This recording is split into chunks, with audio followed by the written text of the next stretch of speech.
Today we're talking to new signing Zak Goodson, who's joined from Ilkeston.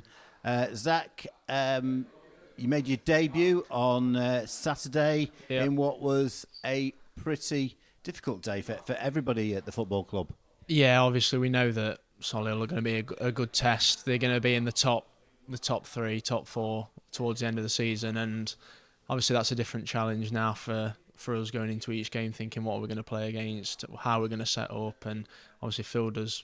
We do the homework almost before, and we knew that how they were going to play, what sort of set pieces they were going to do, and things like that. But it's almost different looking at it and playing against it. Yeah, they were a good test, good side. So yeah.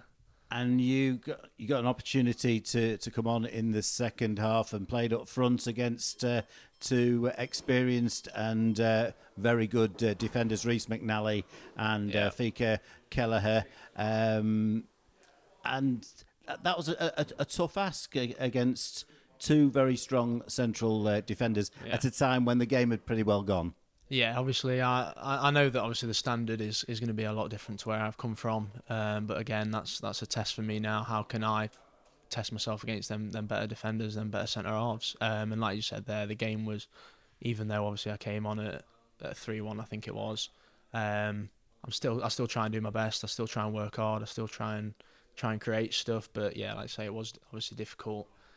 But I thought to be fair, we're still in the game at 3-1. But you know, it's like I said before, it's difficult going to Solihull and conceding 3 and wanting to go again. But it's a difficult task at 3-1 down away from home. But yeah, like I said, I try to do my best. Whether obviously Phil saw that, I'm not sure yet. But yeah, I did what I could, hopefully, and hopefully I can get more minutes coming soon. And no doubt that Solihull were fully deserved victors, but we had some good spells in the game, and the stats were interesting. 13 shots that we had, 8 on target, which I think surprised all of us. Yeah, I mean, we went through it, obviously, yesterday, went through the game, looked at it, and Phil said that we had a good spell at 1-1. It was, obviously, Lunny had that shot saved, top corner, but if that goes in, it's a totally different game. We had chances, but we couldn't take them. Even at 3-1 down, we had a couple of cutbacks to Ozzy, I think it was one, and Chris another one. And if they go in and it's 3-3 again, it's a different game. But you know, like I said before, they were a good side, and they were always going to create chances. And you can't really go away from home and concede 5 and expect to get anything from the game. But yeah, obviously we look forward now to the next couple of games, and where we're desperate for a good performance and desperate for the points. So, and you've joined from Ilkeston, but tell us about your football career to date. I started at Derby from a young age, so under 9s to under 16s. I got released just before they were giving out scholarships, and I went to Long Eaton United, and then Ilkeston again. So I was thrown almost straight into men's football. From 17, I was playing step 5, step 4. Then I joined Basford from Long Eaton around 18, 19 and scored a few goals at that level. And at the end of the day, I was enjoying my football in men's football. And I am almost glad. I say I'm glad. I'm happy that I did join those clubs at a young age, because it almost got me straight into men's football and that almost physical side of the game that sometimes you don't get at academy level. But that's almost made me the player I am today in terms of, you know, how I see the game. And yeah. And it's Ilkeston where you've really made a name for yourself with your goal scoring exploits. And Ilkeston, since the turn of the century, have been a real up and down club. They're booming at the moment, but they've had their difficult times. But certainly they look like a club that's got a very bright future. Yeah, like you just said there, Ilkeston's a great club. Obviously, the owners, Nally and Dave, have got real high expectations of everybody there, the fan, the coaches, the players, and I'm sure that we will see Ilkeston higher up in the leagues than what they are at the minute. Obviously, they've not started how they wanted to. Obviously, me included, I was there at the start of this season, but I'm sure that they can turn it around and get to where they want to be. And like the the ground, the facilities that they've got they're top class. To be fair, they're very, very good for that level. So Dave and Nally give the players and the staff all the tools, kind of thing. It's just obviously whether they can do it on the Saturdays and on the game days to get higher up in the leagues. Probably would expect them to do well in the next few years because they're a decent sized town, big fan base, and they've got the financial support. Yeah, the fans are brilliant down there. I mean, there was a game last year we played Hales Owen. I think it was a horrible day in February, I think it was, and I think we ended up getting nearly towards 3,000, 2,500, 3,000 fans. Obviously, Hales Owen bought a few, but there's always at least a good 800-900 there at Ilkeston. So, the fan base is brilliant there. And like I just said there, Dave and Nally, the owners really push everyone, the staff and the players to where they want to be. So fingers crossed for them that they get higher up in the leagues. And you're from Mansfield. You live in Mansfield. So that's quite a bit of travelling for you to do. Now you've joined Altrincham. Yeah, obviously. To be fair, I've joined obviously a car school with Ross, so it's not the end of the world. I meet him near Chesterfield, so it's maybe an hour from there to here. So it's not the end of the world. Obviously, when you're in with the lads. But at the end of the day, it's this is where I want to be now. This is what I want to be doing. So it's not really a burden to me. It's something I look forward to. Obviously, there was potential in the summer.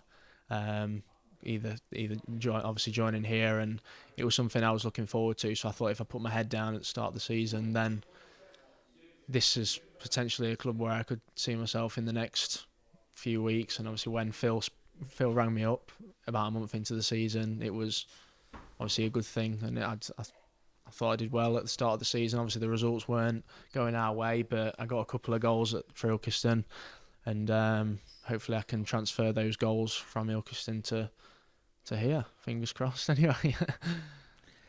And when you came on Saturday, you played in the striking role, which is clearly a role that you can play. Yeah. Is that where you're expecting to feature for Altrincham? To be honest, I did start in the in my academy days as a striker, but last year Gandhi Martin Crothers, Ilkeston manager, moved me out onto the right, cutting in onto my left foot, where I did get most of my joy in terms of linking up with the striker and playing 1-2s off of the striker.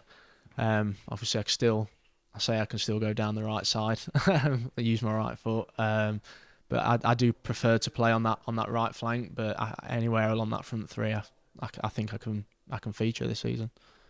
In terms of your move, you're clearly looking to become a full-time footballer. Yeah. And there was interest from other clubs, including 1 or 2 Football League clubs, I believe. Obviously I spoke to obviously my agent, and he said that there was potential in League 1 and League 2, but I want to go to somewhere where obviously I buy into how they want to play. And Phil, obviously I spoke to Phil, and Phil said that the style of play that we play here will suit me. And from what I've seen so far in terms of training and the games I came to the bank holiday one against Chesterfield, and Saturday I do feel like it will suit me in terms of getting it down and playing instead of just teams before that I've played for. It's almost going long and playing off second balls, and I do prefer to get the ball down and play and try and link with my striker and stuff like that. So yeah, it was a no-brainer for me, really. It was something I wanted to do straight away, and I was almost telling my agent, let's try and get it over the line, let's try and do it. So I'm looking forward to it. Obviously what this season entails, I'm not too sure yet, but in my head I want to be playing this season and featuring and scoring some goals. You'll be aware that we had a player, Dan Mooney, who played for us last season, did very, very well. Yeah. And he's essentially a right winger, left-footed right winger who cuts in. So it sounds like you potentially could be the replacement for Dan. Obviously, I do know about Dan. I was keeping track of games and looking back from games from last season. I saw he was a good goal scorer for Altrincham. So hopefully I can try and recreate what he did last season. But again, that's down to me now, whether I can do the hard work on the training ground and hopefully break into that side. So yeah, fingers crossed. Yeah. So 7 games in, And we haven't won a game yet, which is disappointing. But 4 draws and 3 defeats, but 2 big opportunities now with home games against Wealdstone and Scunthorpe United. Yeah, at the end of the day, the last 3 games have been against opposition that should be getting promoted. Obviously, Borehamwood should be up there. Chesterfield have got high aspirations to get promoted, and obviously Solihull Moor's the same as well. So we've got to take it game by game in terms of, like you just said there, we do need a 3 points. But I feel like it could probably be a domino effect where once we get one, we'll go on a run then of maybe 2-3 games winning. So fingers crossed we can get that first win on Saturday, leading into that Tuesday night as well. And all of a sudden you're looking at the table and thinking we've climbed up 6-7 places, and it's not the end of the world. So big welcome to Altrincham Football Club. Hope you have a great career here, and that it turns out to be an excellent move for you. Lovely, thank you.